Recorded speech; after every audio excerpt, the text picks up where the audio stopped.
Continuing the book of Acts, Acts 10.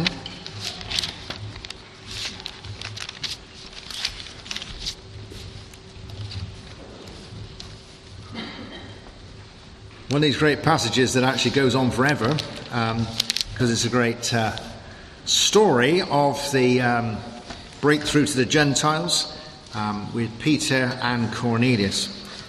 Cornelius, a Roman centurion. Remember, he has a vision from God telling him to send some people over to see this guy Peter, and that's all in action at the beginning of 10. But in verse 9, the bit we want to concentrate on, we have the vision that Peter has, which kickstarts him into actually responding to them when they arrive. The messengers arrive, going to see Cornelius, and thus the first real breakthrough into the Gentiles of the church. So Acts 10:9 is in the middle of all that. The next day, as they, that is the messengers from Cornelius, were on their way and coming near Joppa, Peter went up on the roof of the house about noon in order to pray. He became hungry and wanted something to eat. While the food was being prepared, he had a vision. He saw heaven opened and something coming down that looked like a large sheet being lowered by its four corners to the earth. In it were all kinds of animals, reptiles, and wild birds. A voice said to him, "Get up, Peter, kill and eat." But Peter said, "Certainly not, Lord. I have never eaten anything ritually unclean or defiled."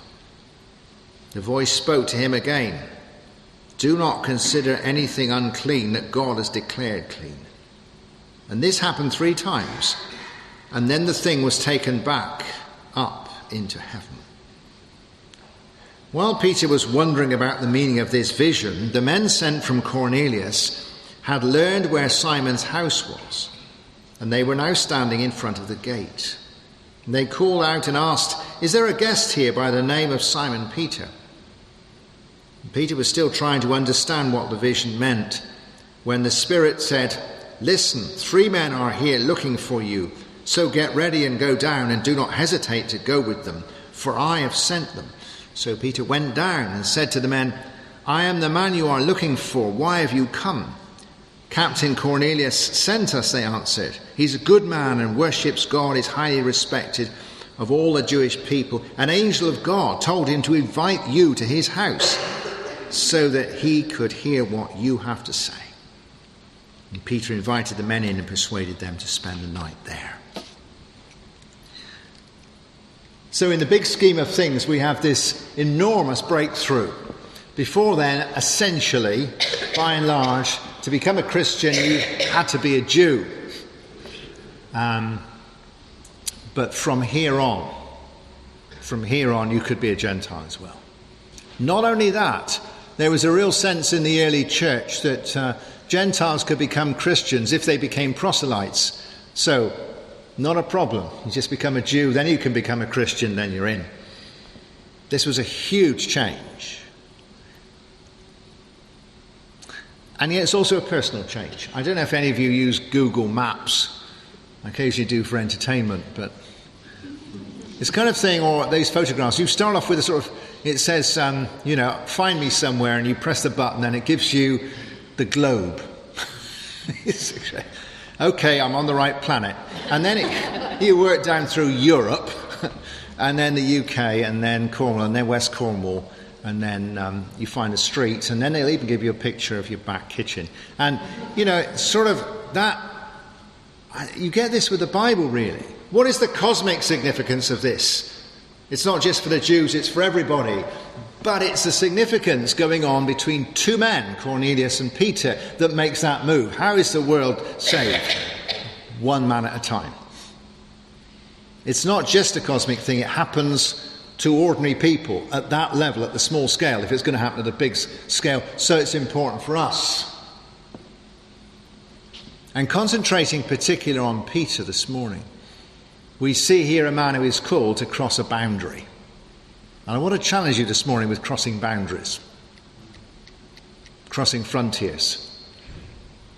Because he's a man who has an idea about boundaries. He says when this sheet comes down with all these animals in it, great menagerie of animals, some of whom were being clean in relation to what they could eat for Jewish law, and some of them definitely weren't. A whole mixture of them, you can imagine it. What a mess and what a noise. And, we've got some giraffes and all kinds of stuff in there, Kill and eat. He's not a problem. He's not a vegetarian, but he's not going to eat all this stuff, you see, and he doesn't even like them all being together in the sheet. And God says, it's all the same to me. Don't you tell me what's unclean. I made the whole lot. And so the word is there. When these Gentiles turn up and say, come to our house, enter our house, he says, stay the night and I'll go. And that's the breakthrough. And as you know, as it goes on, we might look at this next week, he goes to Cornelius and he gets in there and he's in there with animals clean and unclean, That is the personal breakthrough, to change the world by crossing a personal boundary. And he's a man who has these boundaries because he thinks it's holy. He's told in the Old Testament, don't just muck with everything. It's a sense of protecting the holiness of himself and of God. He's a man with history. He's never done this sort of thing before. He's never eaten these animals, and he's certainly not had anything to do with people who aren't kosher Jews, But he's also got his hang-ups and his habits. Hey, I don't do that. It's the boundaries that he makes, not the boundaries that other people make. Yes, there were boundaries that he was going to run in, caused by other Jewish authorities, by the Roman authorities, by all sorts of things. But God is interested in the boundaries that he creates. And he's interested in the boundaries that you and I create for ourselves. There are other boundaries, but we are not just a revolutionary movement trying to destroy other people's barriers. We are called, Jesus again and again challenges individuals to the barriers that they create in their own lives, and where they are saying, this far and no further. And he says, who says no further? Who are you to say this? If I say go there, go in this way and follow it. This is the new way, follow it. Oh, I don't go there. Why not? It's the challenge to cross a boundary.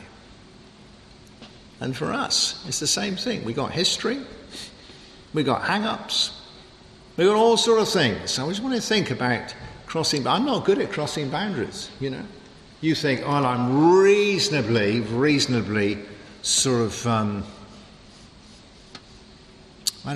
reasonably progressive, I suppose. But you would be amazed at how many boundaries I will not cross because I'm a Methodist minister.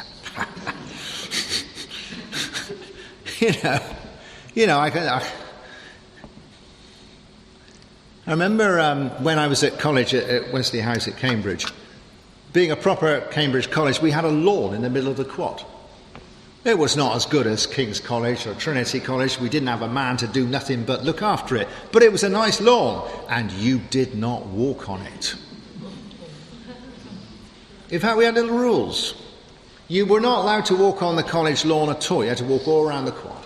Except in the Trinity term, after Trinity Sunday, you were allowed to sit on the lawn. I remember the instruction now. Sitting did not mean walking. It meant... No, it said this. It said you walked onto the lawn, sat down, and you would then return by that way which you entered the lawn.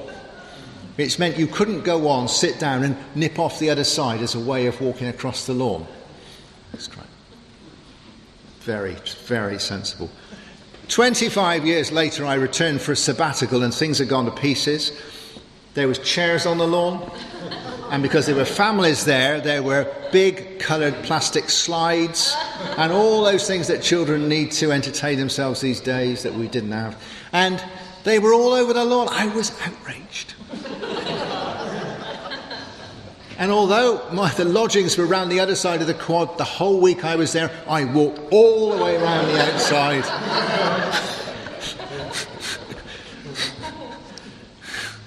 What if that was a matter of life and death, though? I'd still be doing that. Hey, it's a bit of grass, for goodness sake. But then it's got to do with holiness. This is the real thing. And history. I've never done this before. And hang-ups. And in the more serious things in life, you think of what boundaries you put up for your own self. I mean, we put up boundaries in our relationships, people we talk to and people we don't talk to. Or more precisely, what sort of things I talk to so-and-so about and what I don't talk to them about. Bill Hybels wrote a book, Just Walk Across the Room. And he said he was amazed in meetings, business meetings, church meetings, gatherings, soirees, whatever it is, how he talked to his friends, he talked to people he had business to do with, but he was amazed what could happen if he walked across the room and shook hands with somebody he didn't yet know, and where that conversation could lead. But in a way, you will often find that in a meeting or a gathering, you cross a boundary when you walk across a room to somebody you don't know and say, "Hi, I'm so-and-so." And in terms of talking about Alpha and sharing Jesus, we have boundaries in our conversations. I'll talk about the weather, talk about the grandchildren, talk about politics, talk about this, don't talk about Jesus. We're called to cross those boundaries, or perhaps there's boundaries of time. No, I can't come then because on a Wednesday afternoon I'm always, and there's the boundary. I know this is desperate, but I don't do Wednesday afternoons. I have a boundary. And in the evenings I've got to sit down and watch so-and-so or I will miss the latest episode.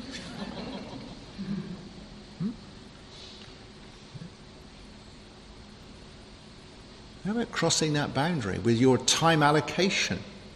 It's very interesting. Or a boundary I have with money. I try and be generous with what I can afford. I'm never generous with what I can't afford. There's a boundary there, isn't there? Of kind of safeness. And I have boundaries with my prayers. The prayers I will pray and the prayers I won't pray because I don't think they're on, or because I don't want to be disappointed, or I don't want to be a failure. Don't pray that. Pray for blessing. Don't pray for resurrection. How could I cross a boundary in my prayers?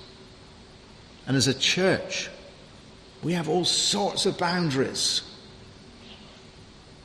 You could say we used to have more boundaries when we had pews and doors, but even so,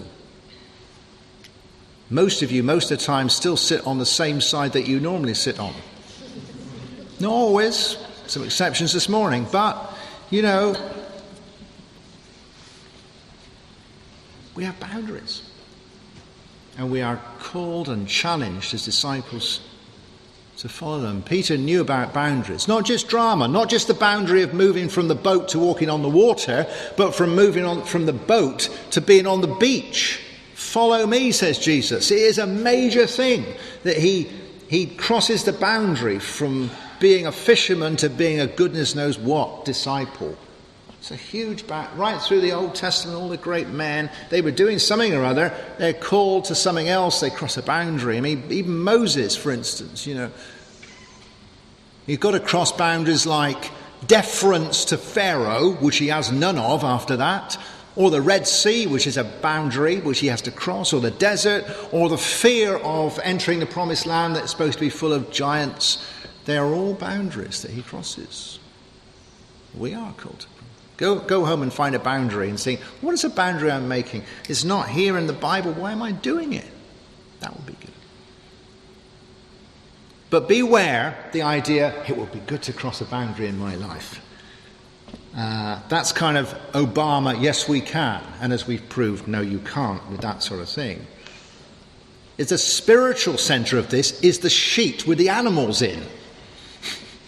Were it not to be for this vision from God that comes down from heaven, then this wouldn't have happened. We do not find that Peter says to himself, I think that there's a lot of Gentiles about, a lot more than there are Jews. What a mission opportunity would be for the church.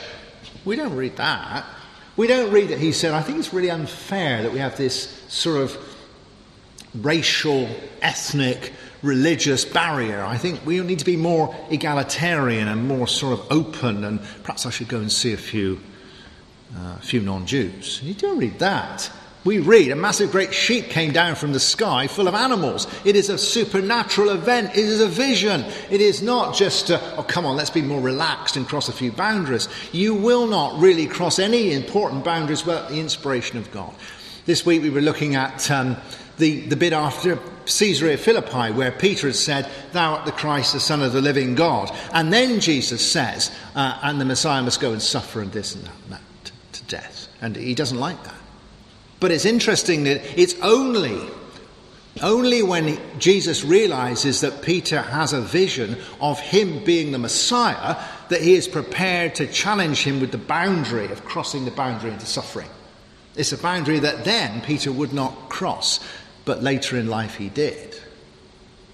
But it's only when he gets the vision of God that he thinks, now I can tell you about this boundary. Unless we are inspired, directed, guided. Perhaps it's a word you have in the Bible. Perhaps it's quite a general thing you've been missing all along. It's there, you know it's there. Or perhaps it's through the Holy Spirit for a specific thing that you need to cross a boundary, a specific relationship, a specific time or a specific whatever it is.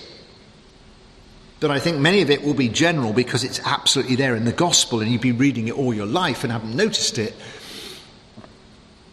Then we are inspired and directed to cross the right boundaries, because crossing boundaries is not the laissez-faire attitudes of modern society where they're saying you can do what you like. That's crossing from the boundary of righteousness into sin. No. The boundary itself is probably tied up with all sorts of sin, but we are being called to move across the boundary into what God has for us. And you find then, as Peter did, that the boundary is crossable. It's not a great big wall. It is crossable. The last 2 days when I was doing my run round up round Sheffield and come down the back road, the back hill into Mousehole, they've been digging up the road just on the steep bit of the hill. So right at the top corner, right miles away, it's this red sign which says, "Road ahead closed." And because it's, EU regulations, about every 50 metres there's another sign which says, "Road ahead closed." It gets more and more stroppy. At the end it says, "Road closed." So I'm running past all these because I got a feeling that it won't be closed. And sure enough, what I got there is a massive great bulldozer and all this hole, and there's this little bit on the side, you see, which I run down. Great. And I just thought then, because I'm running through this sermon, I think this is just like me with crossing boundaries. The devil and temptation and my hang-ups and my history and my prejudiced view of what holiness is says all the time when I'm seeking to do this, road ahead closed. You can't do it. You can't go there. You've never been there before, and you keep on passing these signs which says road ahead closed. You can't forgive that. You can't give that. You can't use that time. You can't pray that prayer. You can't believe that. You certainly can't talk to that person about Jesus. But if God has said that is the road, walk in it. When you get to the end, you get through. And the devil says, rats.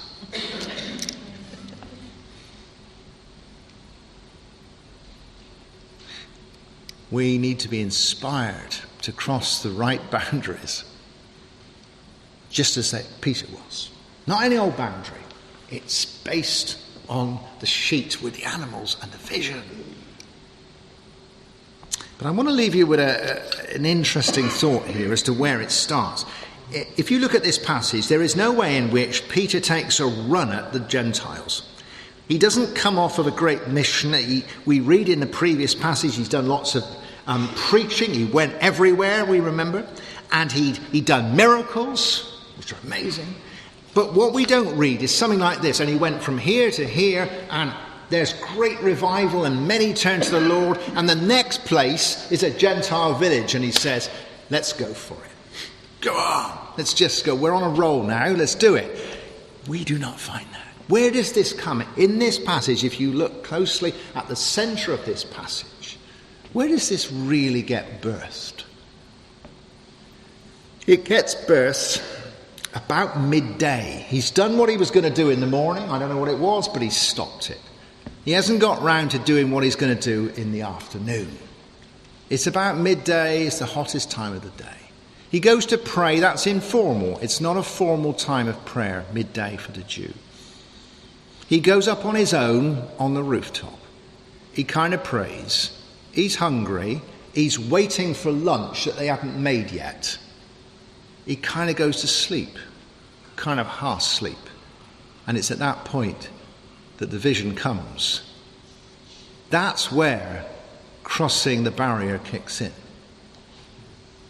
Now, this kind of in-between time is extraordinarily important in the Bible.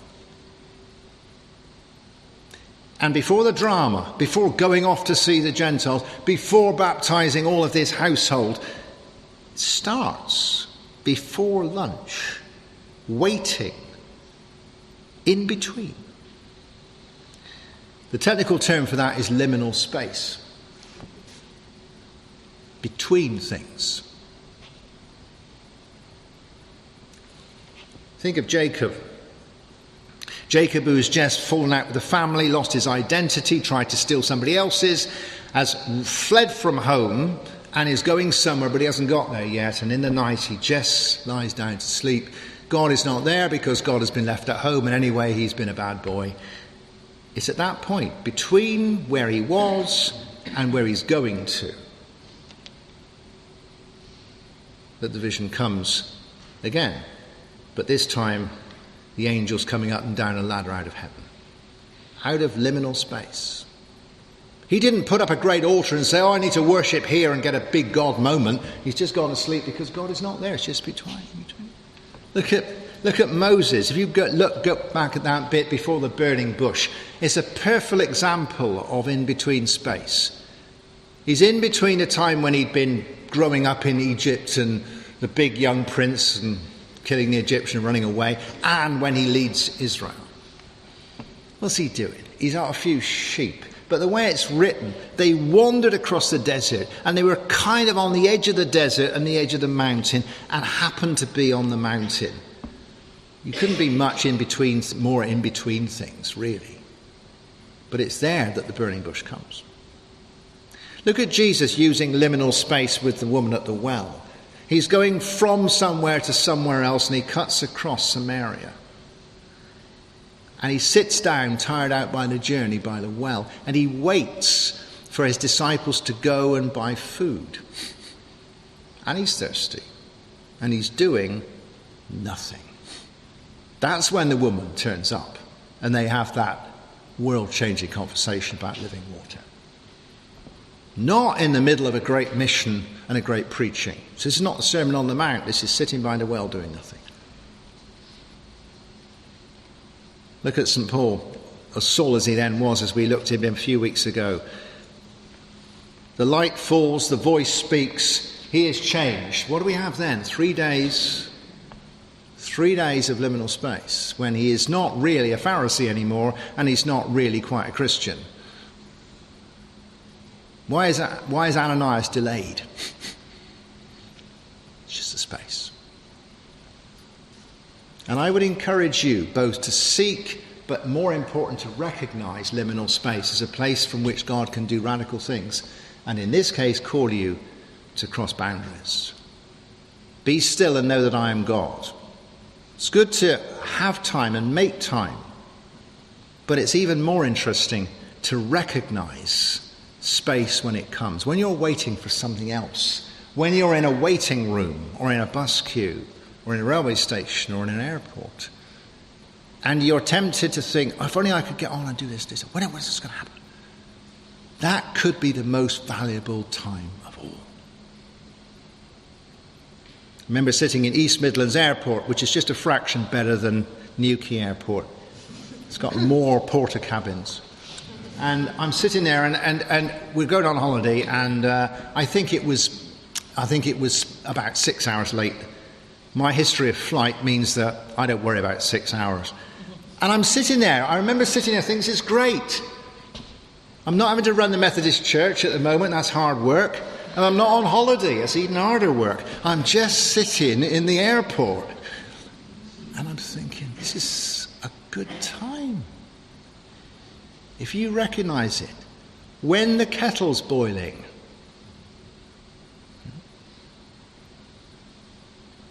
when a conversation just gets a natural pause and more is said than in the rest of the conversation. when you've got your hands under one of those pressure air dryers and you've got to wait for it to stop. Liminal space between then and then.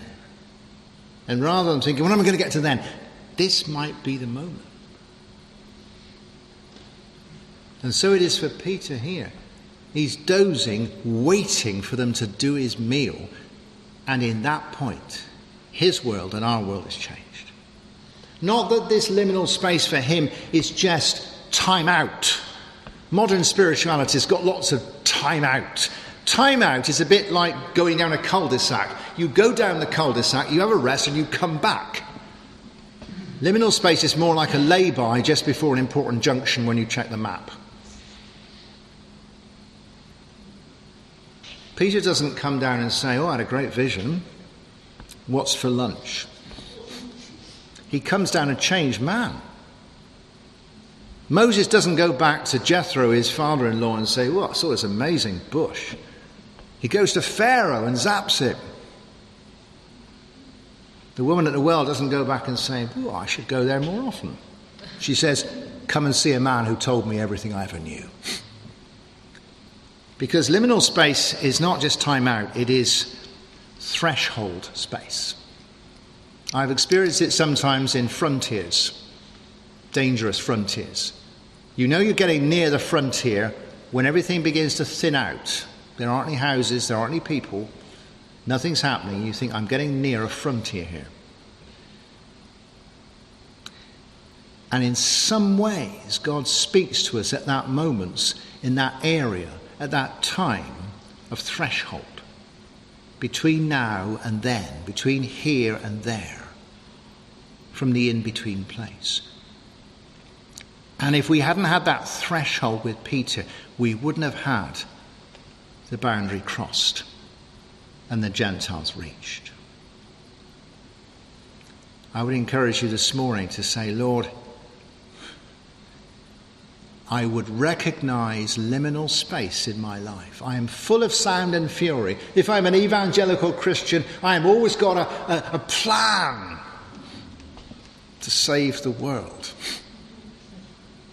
Just touch me when I'm still waiting to change the world. You might find in communion that the bread and the wine, as it should be, is important. But how about the time that you're waiting in the queue?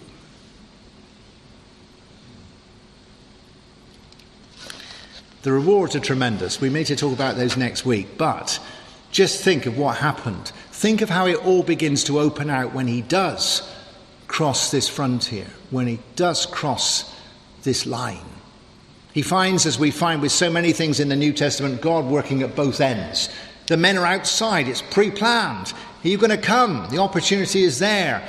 He finds a man in Cornelius who is being called to cross his barrier and cross his line. He's a Roman soldier. Gosh, he's going to be mixing with all these Jews and Christians who are going to soon be in revolt, and he's going to be on the wrong side, and what's everybody think? He's had to cross his barrier, but they meet, and you get this amazing community thing where there's a baptism and everybody's together in shalom in this house, and you think, this is the new world, this is the kingdom. We break through. It's not just, I crossed a barrier and it was nice on the other side.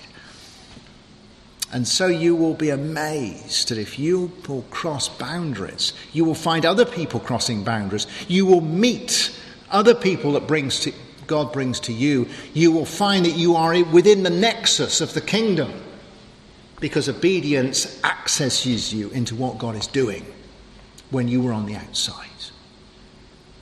God had this amazing thing with all this family and baptisms and spirit and all that. Would you rather be asleep on the roof? No, you wouldn't. But that's where it starts. The promise is enormous. The band are going to come and we're just going to sing quietly as we come to communion and think, Lord, meet me in liminal space. Speak to me that I may cross a boundary. We pray as a church, Lord, we have lots of boundaries that we need to cross. You want crossed. This is holy ground. This is the place. This is the place where dreams are made.